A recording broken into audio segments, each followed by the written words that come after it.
मेरो वृंदावन वृंदावन की पावन धरती पर आप सभी लोगों का हार्दिक स्वागत है। वृंदा, जिसका मतलब होता है तुलसी, अर्थात तुलसी का वन।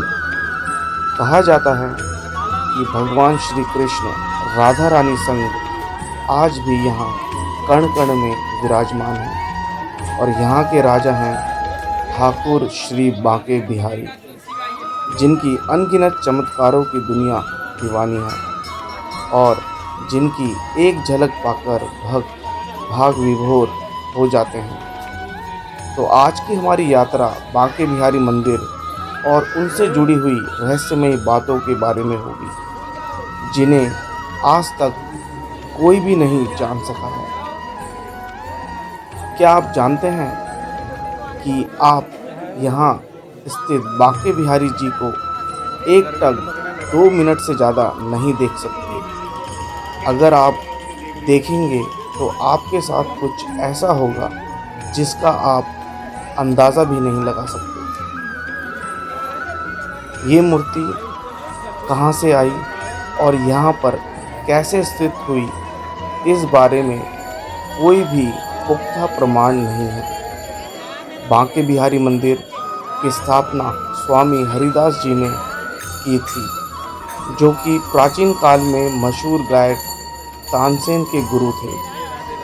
स्वामी हरिदास जी भगवान श्री कृष्ण के अनन्य भक्त थे।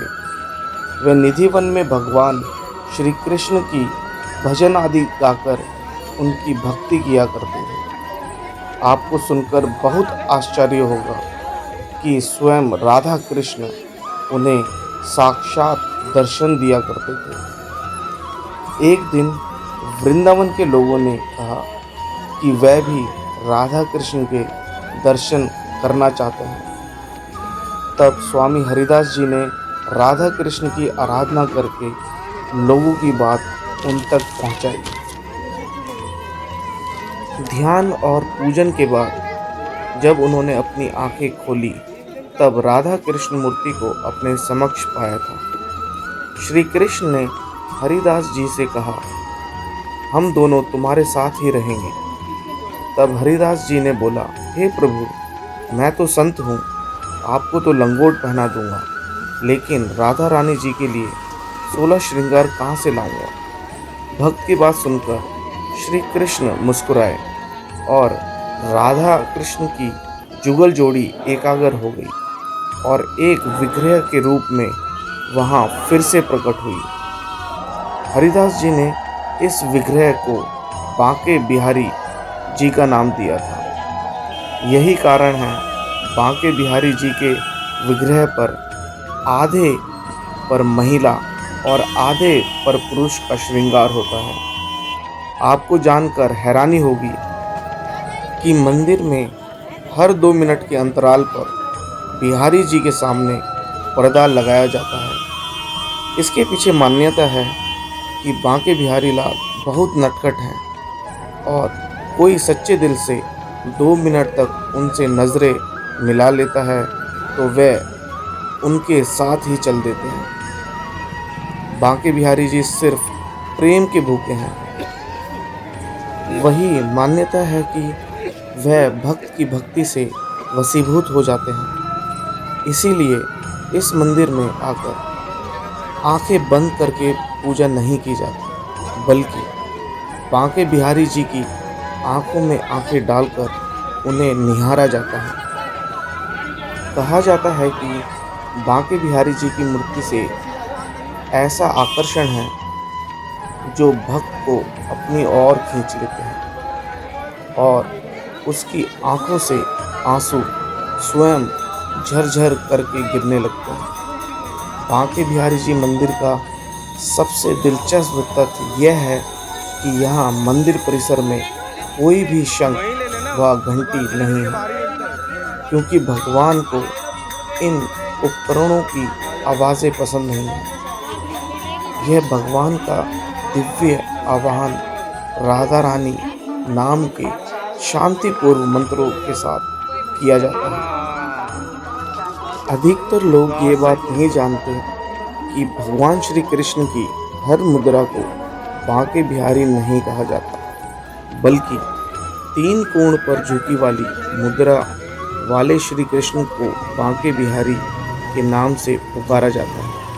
3 कोण यानी होठों पर बांसुरी लगाए, कमर के वृक्ष पर कदम टिकाए और एक पैर में दूसरे पैर को फंसाए वाली मुद्रा में श्री कृष्ण को बांके बिहारी कहा जाता है। यानी कि श्री कृष्ण 3 कोनों पर झुके हुए होते हैं। अगर आप भी कृष्ण भक्त हैं तो अपने जीवन काल में एक बार इस मंदिर में बांके बिहारी जी के दर्शन जरूर कीजिएगा।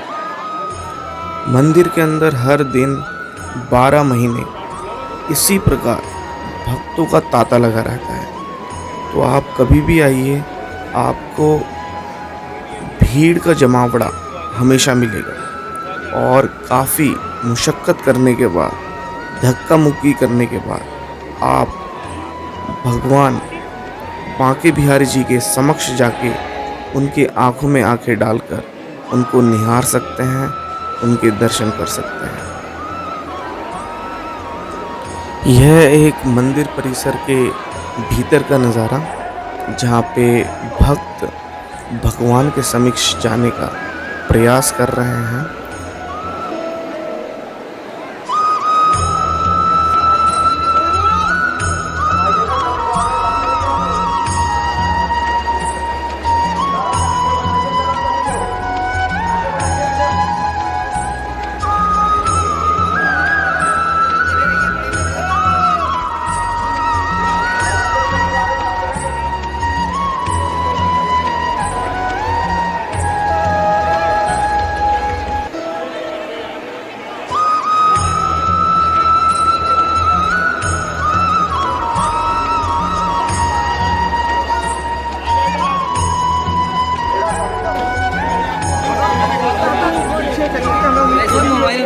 पीछे बैठे और सभी भक्त भगवान बांके बिहारी जी के दर्शन करने के पश्चात गेट नंबर 4 से बाहर आ जाते हैं और बांके बिहारी मंदिर गेट नंबर 1 से, जो कि इसका फ्रंट गेट है, वो कुछ इस प्रकार दिखता है। उसी के सामने सभी फूल आदि तुलसी माला भगवान श्री कृष्ण को चढ़ाने हेतु बेच रहे होते हैं। यहीं से आप भगवान का प्रसाद, पेड़े, माखन, मिश्री भगवान को चढ़ाने के लिए ले सकते हैं। भगवान बांके बिहारी जी का दूसरा नाम कुंज बिहारी भी है। लोग उनको यहाँ पे कुंज बिहारी के नाम से भी जानते हैं। वो इसलिए क्योंकि वो कुंज की गलियों में यहाँ वास करते हैं। तो इसी प्रकार इनके 2 नामों के नाम से ये विख्यात हैं, एक कुंज बिहारी और दूसरा बांके बिहारी। बांके बिहारी जी के दर्शन करने के बाद हमारा अगला पड़ाव होने वाला है निधिवन। निधिवन जो कि अपने आप में ही बहुत रहस्यमयी है, जिसके बारे में आज तक भक्तों के अलावा कोई नहीं समझ सका। सारे साइंस वहाँ फेल हो गए। जहाँ के वृक्ष 5000 साल से आज भी जैसे के तैसे खड़े हुए हैं। तो जो भक्त नहीं हैं उनके लिए वो वृक्ष हैं, वो वन है, और जो भक्त हैं वो वृक्ष उनके लिए गोपियां हैं। तो अगला पड़ाव हमारा होगा निधिवन का, जहाँ पे हम आपको वहाँ की सारी जानकारी देंगे। कितना पुराना वन है, वहाँ पे रहस्यमय क्या है, वहाँ पे कौन लीला करता है, कैसे रास होता है, उसके बारे में सारी जानकारी आपको अगले ब्लॉग में देंगे। तो नेक्स्ट ब्लॉग ज़रूर देखिएगा आप लोग, अगर आप कृष्ण के बारे में जानना चाहते हैं। हरे कृष्णा, हरि बोल।